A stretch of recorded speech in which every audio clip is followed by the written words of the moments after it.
Happy Pump Day, everyone. Welcome to Crypto Live with Bitcoin Bravado. I'm the Bitcoin Broski here today with BTC Jack Sparrow, Kyle, and Bitcoin Birch. Green Day, gentlemen. How you doing? Pump Day, hey. Pump Day? It's been a beautiful day for the market so far. I had a lot of fun things to wake up to a sea of green.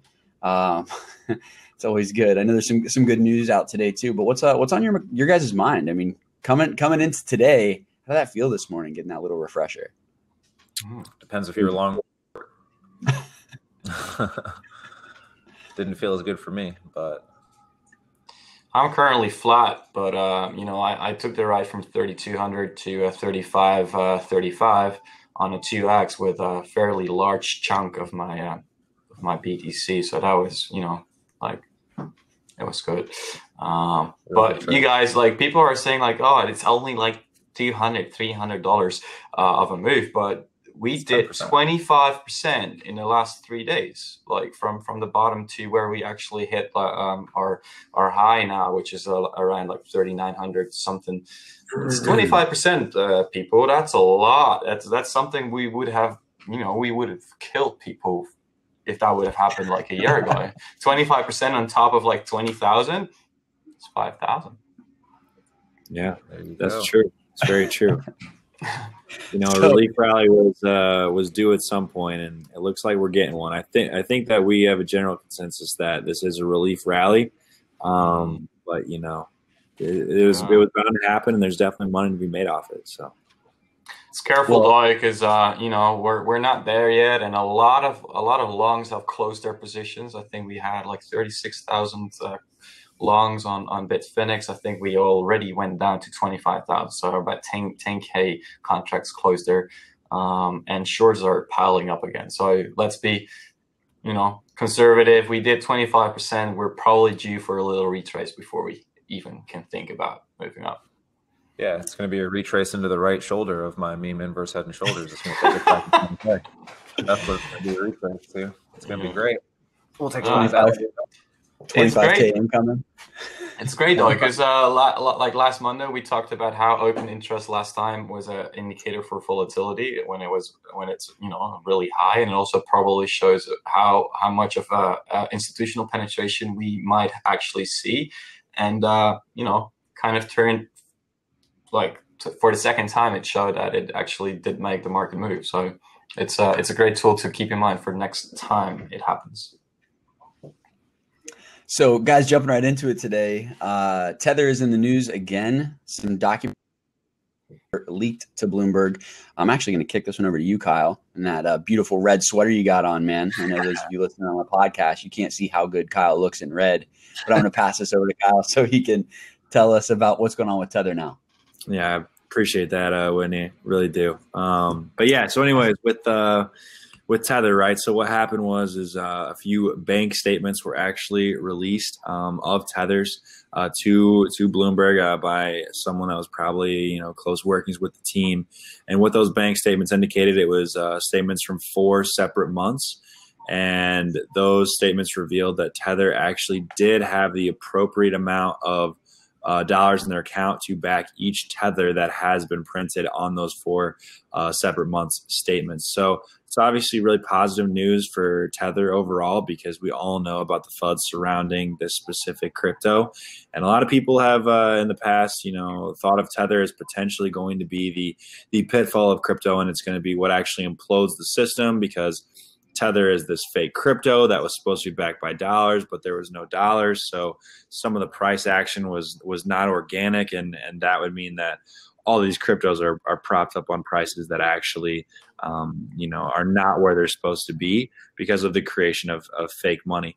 So as it was reported right now, it seems that once again Tether is not a full audit of the bank that Tether uses, but it is more indication that Tether actually does have $1 for every Tether they have printed in their bank accounts. So that's very positive news. Yeah, it once again shows that you really got to think about why certain news surfaces at certain times in the market. And I mean, we've been saying time after time again that we believe that Tether is solvent, that the likelihood of them not being solvent and trying to crash a market that they actually make money off is very unlikely. So I'm really happy that, you know, after a while, we're seeing more confirmation of our train of thought earlier. Yeah, and don't forget, Tether burned a bunch of their token. I think it was $500 million worth back at the end of October.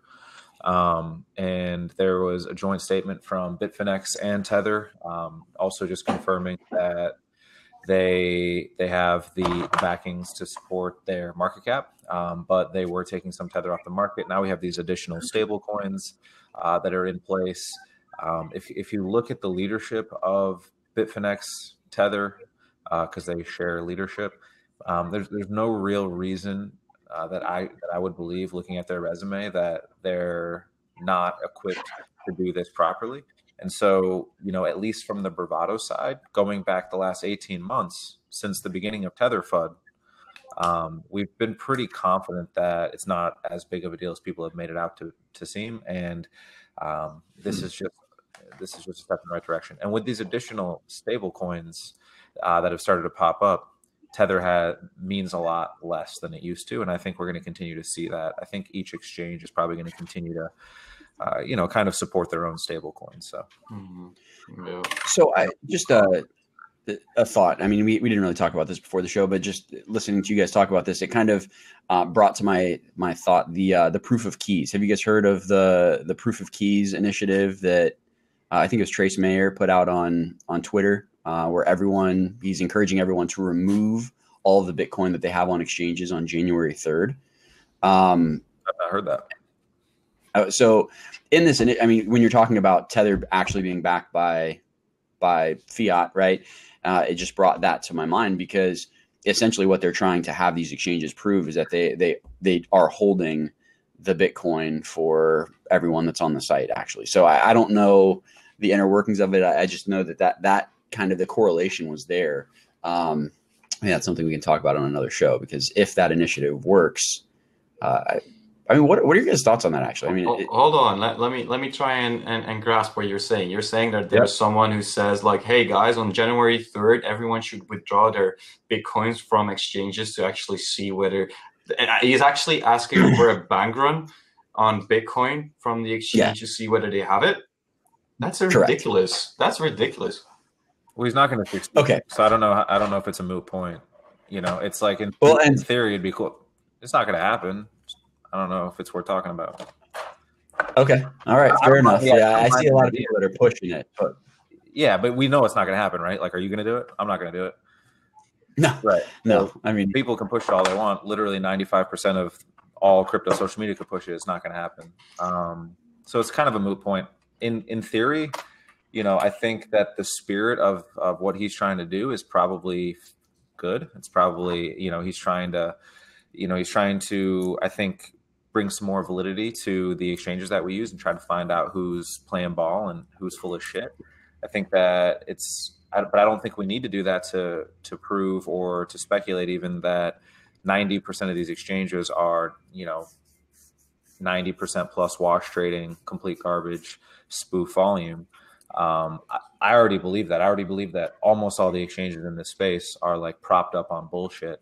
So I don't need a Bitcoin bank run to prove it, I guess, is kind of what I'm getting at. I think there's better ways of proving whether banks actually own the assets that people believe they should, because they have their assets on an exchange. There's other ways to do it, but imagine everyone withdrawing their BTC from every fucking exchange. What's that going to do to the price? The liquidity will be gone.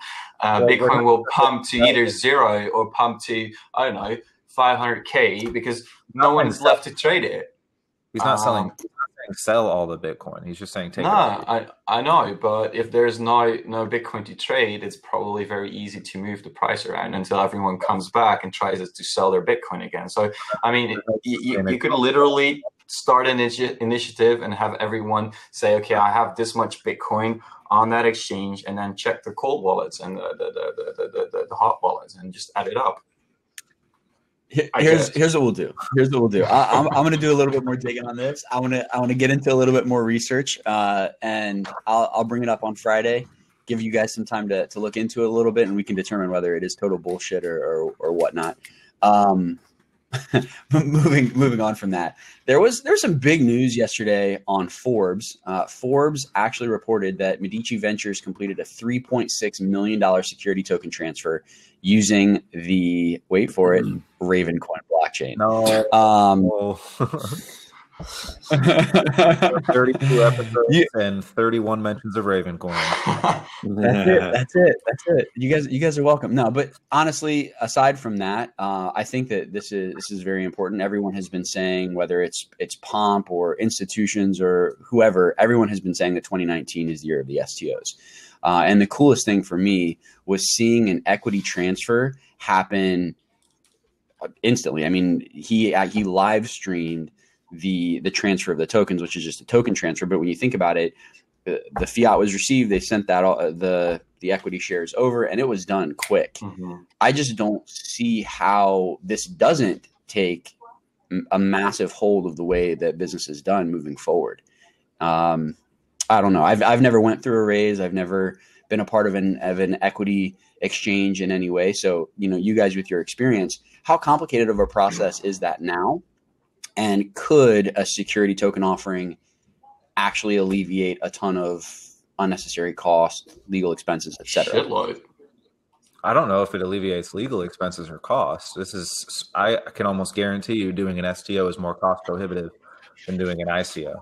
But are we talking about a security token offering or the exchange of equity through a security token? Because that's an important distinction. Through a security token. Correct. Yeah, if we're talking about that, I don't know. Is there a legal framework in place to do that before now? I mean, this is so early on. It's kind of hard to, I don't know if the sample size is big enough. For those who don't know, Medici Ventures is a subsidiary of Overstock. So we've talked about Overstock a number of times, and I think it's pretty well known now that they're looking to sell off their retail unit because they want to spend more time and energy and resources investing in blockchain and the crypto space. So this is no doubt, I think, a notch in the history book for crypto, for sure. I think that's what's really exciting about it. It might be too early to say that 2019 is going to be the year of the STOs, though. And I primarily feel that way, and I've said that before, because the barrier to entry is pretty high. The barrier to entry to participate in one of these is pretty high.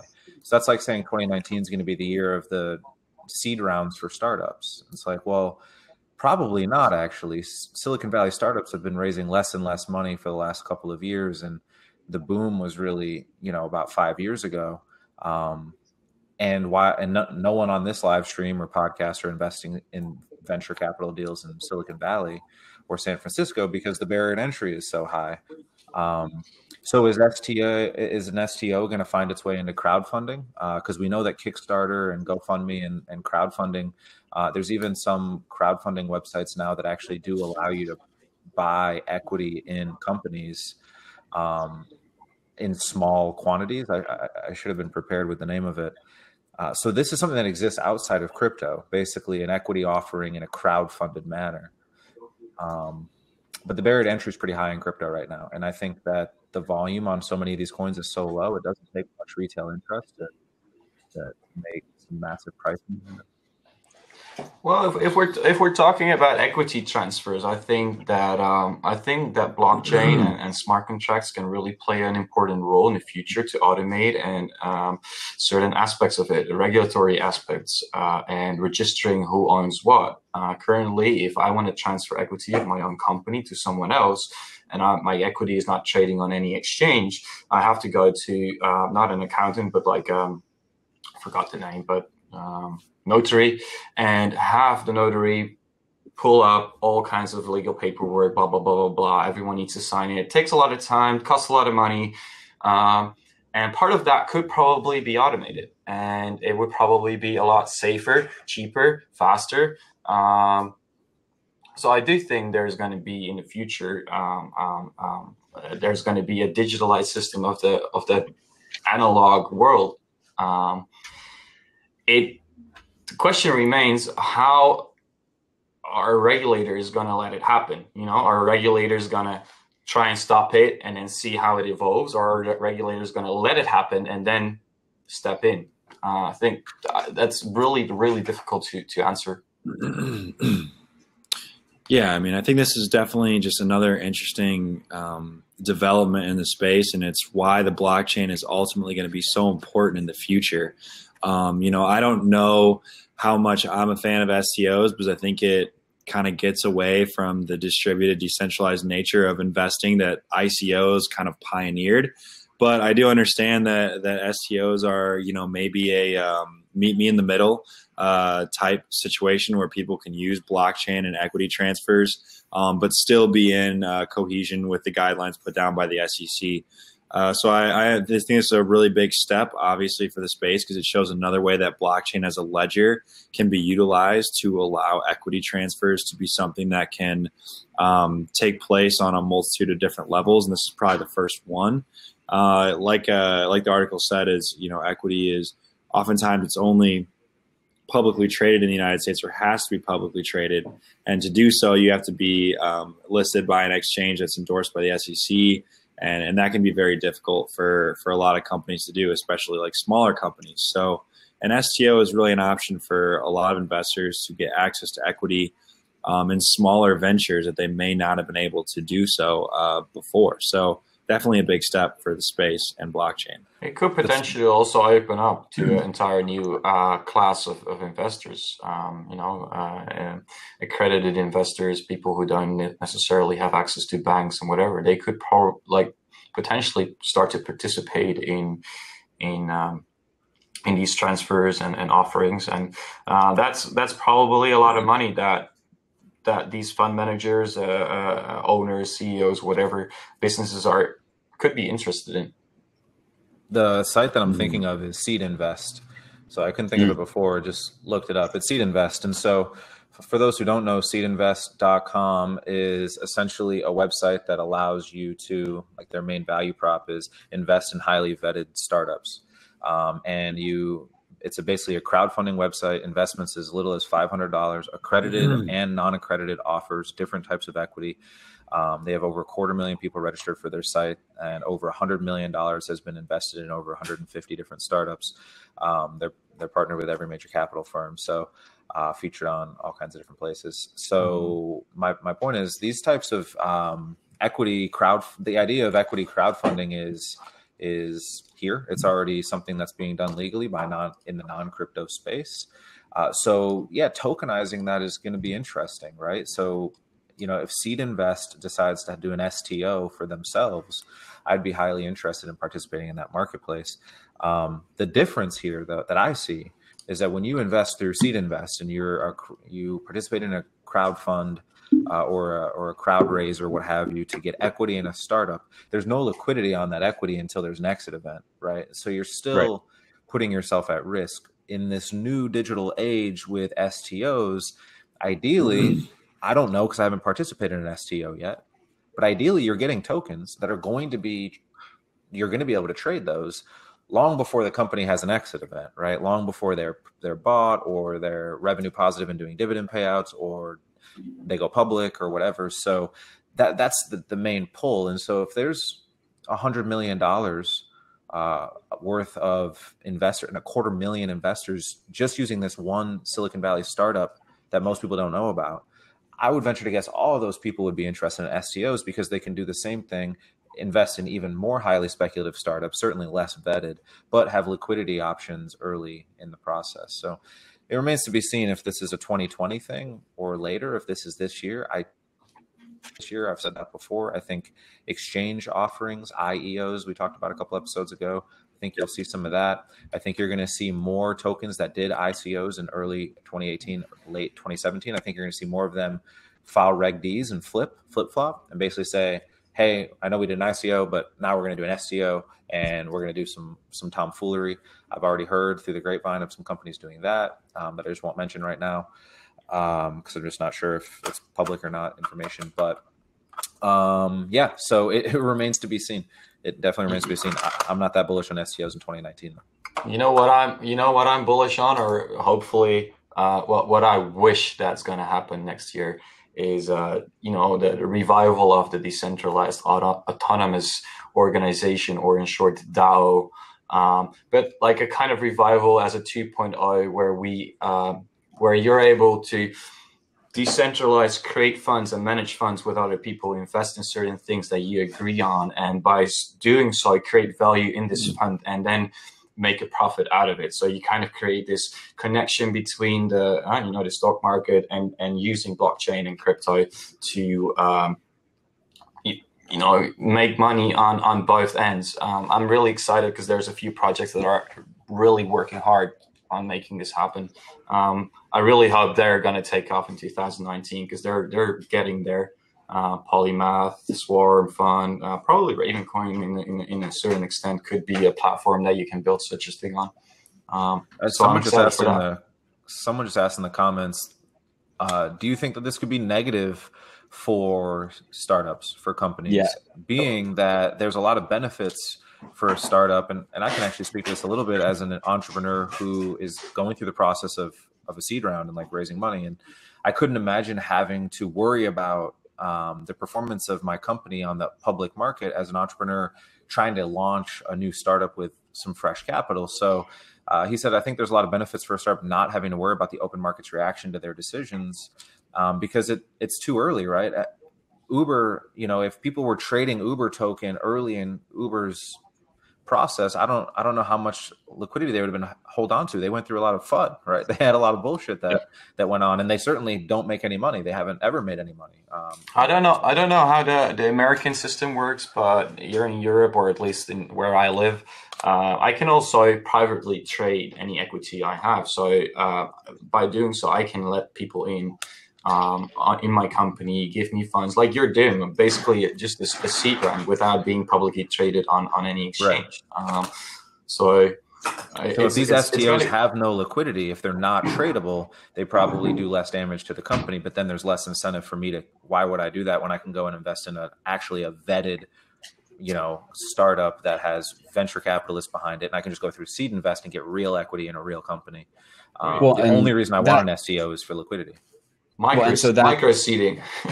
Well, and we've talked about that with Overstock before, right? They're creating the entire ecosystem. They've got Medici that's funding Chainstone Labs, which allows people to build and launch these STOs. You've got the Ravencoin in their chain that these can be built on. And then you've got T0 that's supposed to be the secondary platform to allow for that liquidity where people can trade these STOs once they're purchased on the open market. So, we'll see what happens. I think it's big. It's good to see it in Forbes. I think that, it's good to see something like this put out there in a major publication for other people to read, considering that it is positive news overall, I think. Another piece of news that we talked about before, Mark Dow. Actually, you know what, Jack? I want to kick this over to you so that you can discuss this. But why don't you walk us through Mark Dow and his short that he closed that made him an insane amount of money? I actually don't know how much money he made, but Mark Dow, I have no idea who this guy is. I've never heard about him before, but the Block Crypto released this article today or yesterday maybe even, where Mark Dow says that he has closed all of his Bitcoin short positions, and he has done this before partially, but now he says, I'm done. I'm not gonna write this thing to zero, and I don't want to try and squeeze more out of the lemon here. So he opened his short apparently around the market high, around $20,000, and then he wrote it down. So let's say he took a 1x leverage short on Bitcoin. He didn't make any money, but what he did, he made a shitload of Bitcoin because he's pretty much sold his Bitcoin on the top and then used all that money to buy it back on the bottom. If he did like 2x, 5x or whatever, he obviously also made money in terms of dollars. I'm not really sure. And it's funny but this guy apparently is the former International Monetary Fund economist. So this guy probably knows what he's doing. He runs a family office, and he said that he'll probably never short Bitcoin again. So you guys will see headlines that says Epic top shorter says he'll never short Bitcoin again. But just know that he also said he has absolutely, quote, zero interest in longing Bitcoin either. So that's an important grain of salt to take with this particular story. He saw the euphoria from the outside.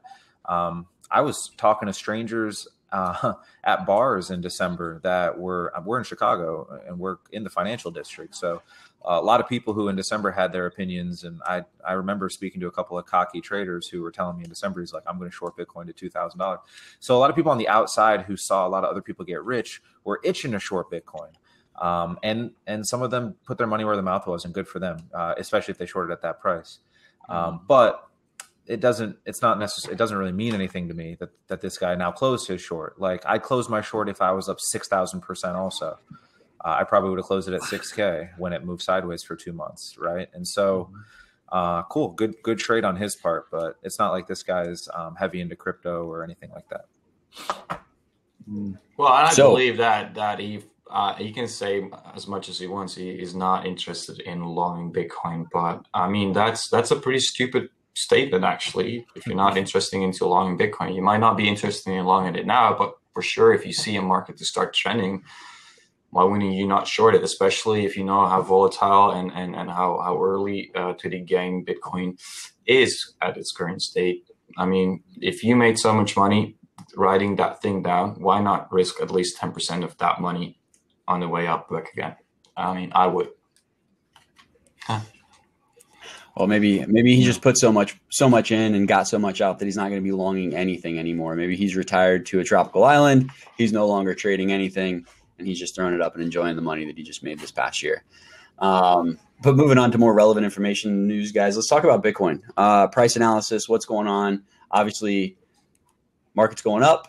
How do the charts look? What are we thinking?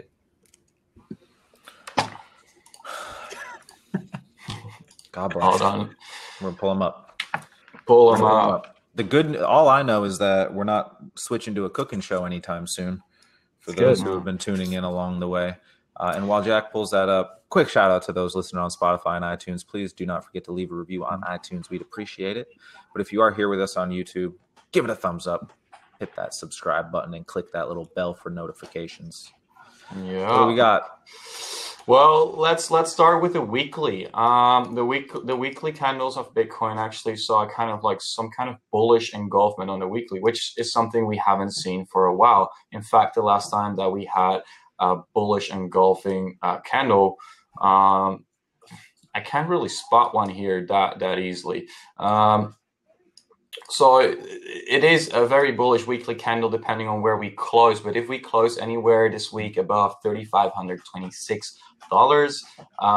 that's a very bullish move. And a retrace to that level, even on the weekly, makes total sense to see that later this week. And it would still make me bullish because it would only be like less than 50% of the entire move up, which is, in my opinion, a fair amount of retrace after such a pump. And then if we actually skip to the daily, the descending broadening wedge we've been talking about on the larger time frame really didn't really work out, but we actually broke that downtrend that started from $4,400 all the way to $3,200 with a lot of volume. We've been seeing a lot of volume.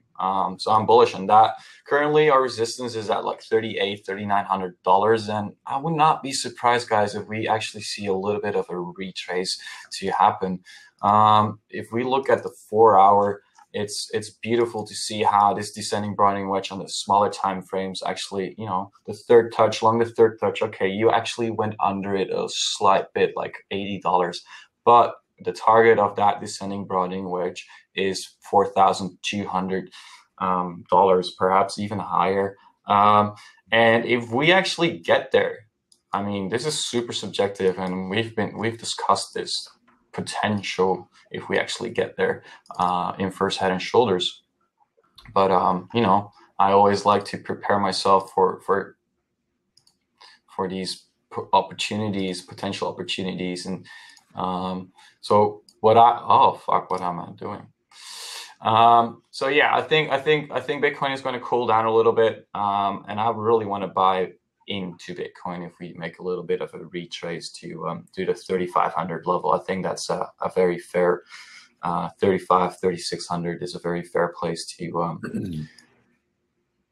get into. I think there's a lot of momentum. We've seen a fair amount of things.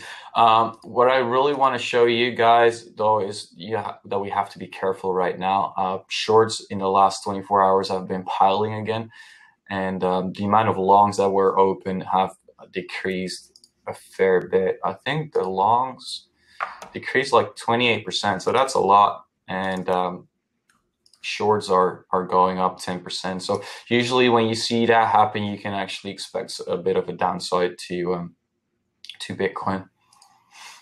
Yeah. I was first pointing out the inverse head and shoulders look as a joke, basically. And then the market started pumping, and now it's actually not a terrible look. It's I don't see the volume on the left shoulder. I think that we need. I don't know, but this could actually play out. The only thing I have concern with is the volume profile for the head. Let me have a look for the head. It might depend on the exchange, but we're just getting the volume now. But if you look at like the majority of the head, there's no volume there. So if we are about to build inverse head and shoulders, and let's be clear, that's going to take a couple of weeks to play out, probably at least sometime. I would. So let's say we go to $4,400, and then we start building the right shoulder right here. But something like this, what I really want to see, I want to see the volume once the shoulder has been formed. If that would happen, I really want to see volume right here on the exit of that shoulder. If the volume is not there, that's probably for me the most important parameter to look at when we form a head and shoulders. Yeah, and I think it makes sense for any swing traders out there. Bitcoin plays psychological levels historically pretty well. So levels like 4,000, 5,000, 6,000, etc., are usually going to be, even if there's not large order blocks there, decent scalp opportunities for short plays to short resistance. My last night I was trying to do a quick scalp short, and I was off by like $100. I didn't see it it basically hit 4,000 on BitMEX. I mean, it was within $30-40 of 4K. I didn't see that happening. I shorted the resistance at like 37.50 or wherever that was in the profit for all of a couple of hours. Thought it was going to retrace down to like 35.50, 36, and it just didn't. The bull stepped in and pushed it up through that resistance. 4K is an obvious area for a short there, and I think that you'll continue to see those levels make for some nice quick scalp plays for those of you out there who like to play that. If you follow me at Bitcoin Birch on Twitter, then you saw the absolute gold that is what I'm showing on my screen now. Absolute shitpost gold. So quick thumbs up on the video for all of you who didn't get a chance to see it and like this on Twitter. But essentially, the last time that Bitcoin hit that basically at $3,100 level back in November, it was the last dip that Bitcoin saw, the last real dump before 20K. And so I took this chart and I just copied the run from that level up to 20K, and I pasted it over at the bottom of this recent capitulation candle. And it just so happens to form a beautiful inverse head and shoulders, which now, I posted this a few days ago, now Bitcoin has since pumped and is actually following this gorgeous work of art to a T. And if we are to expect this inverse head and shoulders to play out, we'll see a nice retracement between 4 and 4,500, 4K and 4,500. We will see it retrace back to that $3,700, $3,800 level. And then we will begin our epic and historic run back to 20K. And this podcast and everyone on it will be celebrating with all of you fine viewers and listeners. So if you haven't had an opportunity to just appreciate the Mona Lisa of shitposts, please go ahead and hop onto Bitcoin Birch at Twitter and give that a like and a retweet. If this thing plays out, though, man. If this thing plays out, I will delete my Twitter. If this plays out anywhere near, I will delete my Twitter, because that's all that I need. Well, but yeah, it really has. it has a lot of confluence with that descending broadening wedge target of like $4,200. If I can't really see that exact level on that fractal, but it would be insane if it happens. But we all know that Bitcoin will get up there, Eventually. I don't think it's going to happen. I don't even. Do you think it's going to happen in 2019? If I was placing bets, and I will be placing bets, but if I was placing bets, I would say Bitcoin will hit a new all-time high in 2018, and I predict that it will be in 2018. 2019, and I predict selling yourself, you're giving yourself much time.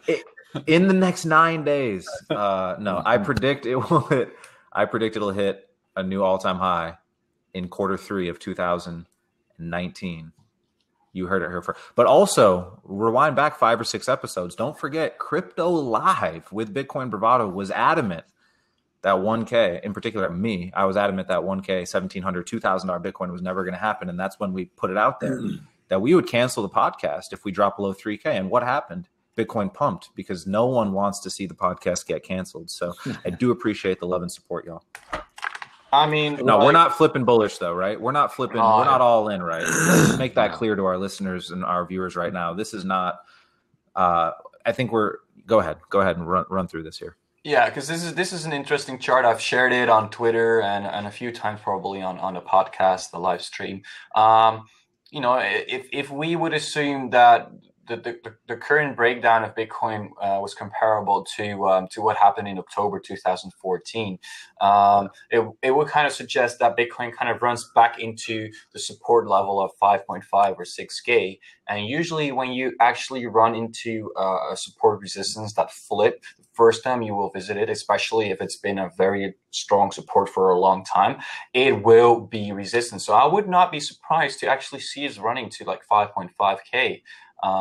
Into the red zone here to like 5.5, 6, whatever, and then get rejected once more. And the funny thing is that the fractal actually has this RSI pattern that seems to be playing out right now. We bounce from the 30 level on the weekly, and then we go into this green box that has resistance, and it was a resistance in 2014 as well. And then we get rejected. We may make a newer low, we may not make a newer low, but we probably will have another dump. The moment that everyone thinks we hit 6K, everyone will be saying that we're not going to 6K. And the moment we get to 6K, there's going to be enough people who flip bullish, who will FOMO, and that's where the bigger players, the whales, are able to make money off shorting if everyone goes long. So currently everyone has been going short, and that's why we go up, because they need to make money. They need to be on the other side of the sentiment.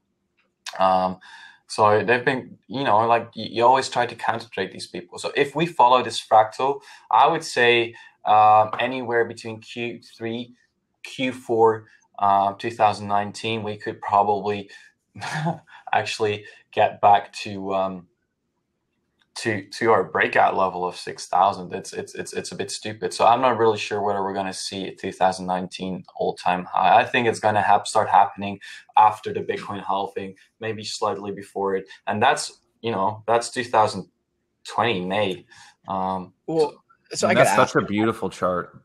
Well, I want to ask about the halving, right? You mentioned the halving. I want to talk about that because somebody had posted on Twitter or something about the halving. But I think that, don't you see that being priced in before the actual halving occurs? Well, do you see that? I would think that's going to start to be priced in right around Q2, Q3 of next year. It does. The last halving happened around July 2016. And you saw Bitcoin run up, prior. So I have to be, I actually played around with this fractal a little bit, and I stretched it out a bit too far. I had it kind of smaller before. If you look on my Twitter, you'll see a kind of different fractal drawn. Bitcoin actually popped back above its resistance in 2014, prior to the halving. So there was Bitcoin went up maybe like geez, like 100% almost before the halving, and then it actually dropped during the halving before continuing a couple of months later upward. So yeah, I do think that there's going to be some kind of price action prior to the halving because everyone's going to be talking about it, and then everyone's going to sell the news kind of thing. But it will continue because you have to realize that at that point, instead of 1,800 Bitcoins being mined every day, we're going to see only 900 Bitcoins mined every day. So that's a 50% reduction in what miners possibly could be providing as supply to the market. And 1,800 Bitcoins every day right now, if nobody wants to buy it, is actually quite a lot of Bitcoin. And they need to sell it as prices drop because they need to cover their electricity costs. Just a quick plug. Anyone that's on this stream, thank you guys for tuning in. If you have questions about Bitcoin, Lightning Node, anything like that, I would encourage you to jump on, get on, make sure you're subscribed to Bitcoin Bravado. Check out the interview that we did yesterday with Oscar Lafarga. He is a dev for Bitcoin Core and Lightning. So there's a great resource there for anyone who has more or wants more information on Bitcoin, the halving, anything that's leading up to a potential move in Bitcoin's price. So there's that. The problem I have with this 2014 chart is that it's too pretty. You know, it's like the fractal, the 2014 fractal that people have been pointing out since December of last year. You know, it's been a decent. You know, it's played fairly well, but there's so much that's different fundamentally, and the single day volume of Bitcoin today is larger than like the monthly volume was back in 2014. So there's just too many different factors, and I can't, especially looking at the reaction we had at 3K. We didn't quite get to 3K. One of the things we talked about a couple of episodes ago was 3K getting front run, right? Like everyone's target is 3K, so people might stack their bids up and we might not quite get there. And that's exactly what we saw happen. We saw it kept trying and trying, and eventually 3K got front run. You know, even if 3K support breaks, I just couldn't imagine there being any type of long-term sideways action at a price below 3K. And this is coming from someone who traded Bitcoin at $900, who bought Bitcoin at $200. And, you know, the market is so much different than it was then from just a liquidity standpoint and an open interest standpoint, that I just can't fathom that kind of price action personally. So I'm going to stick to my guns here. You know, I don't know that the bottom's not in. We have our dollar cost average strategy. It's linked below in this video on YouTube. We're going to continue to hold our bids at the $2,600 and $2,700 area, but I don't see any type of prolonged sideways movement like identified on that chart. Yeah, I mean, I had a different approach just to compare the volume, the relative volume, and you know, the relative volume actually suggests that this was our bottom. If we look at the volume, the pattern here, and I've included Mt. Gox. I've included Mt. Gox in this. I'll show you guys what's included here, but we have the Mt. Gox pairs, USD, Japan, Japanese yen, euros, and then we have all these other exchanges, Bitfinex, Coinbase, Bitstamp. So it's an aggregate of all these exchanges and different pairs, and you see how, you know, like we almost went above the level of volume we've seen at our all-time high. So, you know, that's capitulation level volume and a reversal. And the last time we've seen that during the bear market of 2014, it was literally our bottom. We went to $152 and, you know, we exited it and that was it. You know, we didn't go up straight after, but the weekends were gone. The volume is convincing for sure. And we've been shouting capitulation on this podcast since the capitulation happened from pretty much like 5,500. Like 6K to 5,100 had some, or 5,500 had a lot of volume, and then it just fell through, right? And we've been screaming capitulation since that happened. We've also been stressing to those who are new or just tuning in that capitulation and the bottom are not synonymous. So just because it's capitulation doesn't mean it's the low price. That it can and probably will trend lower for a period of time. So that remains to be seen. But capitulation, in my opinion, I think that's the consensus on this show, is behind us, which means that if you're strategic about where your bids are placed in the next 6 months, you're probably getting a really good average entry on Bitcoin. And the next couple of years are going to be, I think, really fruitful in my non-financial advice opinion. Yeah, absolutely. From a fundamental perspective, Joel, something you said earlier, seeing that we could get a new all-time high in 2019, it makes sense to me for the reason that I do believe that the next Bitcoin halving will have a bullish impact on the price, may aid in the next bull market. The reason why Bitcoin halving had such a strong impact on bull markets taking place in this space is because miners were the real power in this space. Not to say they still aren't now, but they were the ones that had the control and the power in those moments that, yes, okay, the amount that were block reward is being cut in half. That makes Bitcoin more valuable. So the mining aspect of Bitcoin was dictating the scarcity and the actual profitability of Bitcoin. Now the landscape is completely different because it's not just miners being the big players in the space. The big players in the space are now also going to be NASDAQ and ErisX and ICE and the Swiss Stock Exchange and German Stock Exchange and all these institutional, offerings and product offerings. So it's not just going to be miners that have the ability, the capital, and the ability to actually pump the price in the space. It's going to be all these other institutional products and operators in the space that have the ability to take it where they want it to as well. Not to mention the plethora of ETFs that I think we're going to see approved over the course of 2019 too. Yeah. So I don't think we'll have to wait for a Bitcoin halving to really see the next bull market begin, just because there are more power players in the space that can take this market to wherever they want to take it. So sorry if there's a little feedback there. No, all good. Let's be realistic, like if your bottom is 3K or your bottom is 2K, you're probably already in a bull market by the time you get to like 6 or 8K, because you've probably been trending for a while. That's an uptrend. That's a bull market. It's the start of a bull market. So you don't necessarily need a new all-time high to call it a bull market, I guess. And like if you go to 10K and you bought at 3K, that's a lot of money. Well, so guys, rounding out the show today, there's one last article that I want to talk about. It's actually a survey that was run. This 1,000 online U.S. investors were surveyed between the ages of 20 and 65. 69% of them expressed that they're interested or very interested in learning about crypto. 44% believe that education is the to trading crypto, and 43% who invest in crypto assets use social media to learn.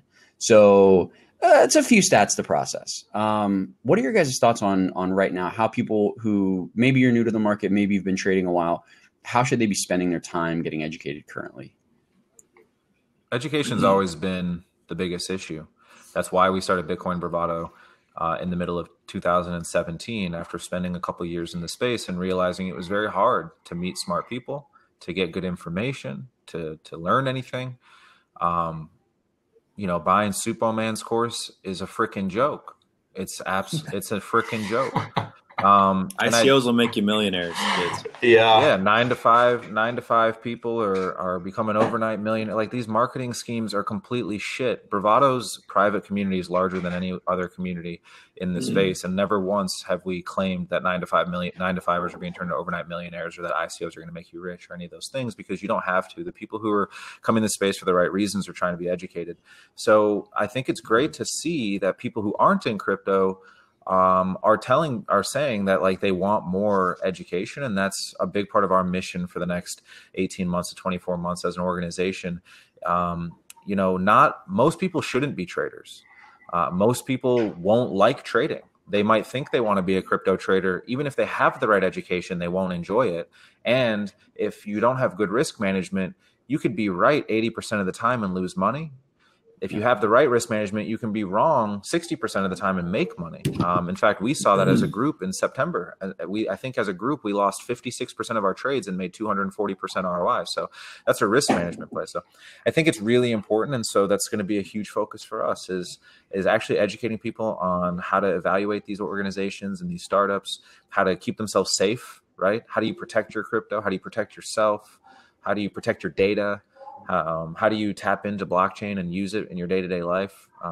I think those are more important. And then for the traders out there, people who do want to learn how to trade, I don't think there's any shortage of information on trading. I think the real shortage of information is on cryptocurrency. Because trading techniques and trading education, if you go and take the best Forex course, you're going to learn 100% of the things you need to know to trade crypto. There's nothing different there. So I think the focus needs to be on educating people on like crypto and what's unique about it. That's going to be a focus for us. Psychology is also huge. As a trader, you kind of, you're fighting your inner instincts actually constantly. Yeah. And there's not a lot of courses on emotion and psychology. I think those are the two things that you really want to learn. So yeah, maybe, who knows, we'll have some courses on that one day. Just maybe. Or maybe there will be a tool. Just maybe there will be a tool that allows retail investors to easily invest in some really well vetted projects with the click of a button and manage and rebalance their portfolio. Maybe those tools are coming. Where can I buy this? Perhaps. Maybe. Well, guys, I think it's been a great show. Thanks for taking the time to join us. We appreciate you that continue to support Crypto Live. Thanks for tuning in. We will see you guys again on Friday. Is there anything else you guys want to add? I'll be out on Friday, so shout out to the fam out there. But I look forward to being back on soon. There we go, guys. See you Friday afternoon. Pump day. Enjoy it. Don't forget to take profits. Over and out.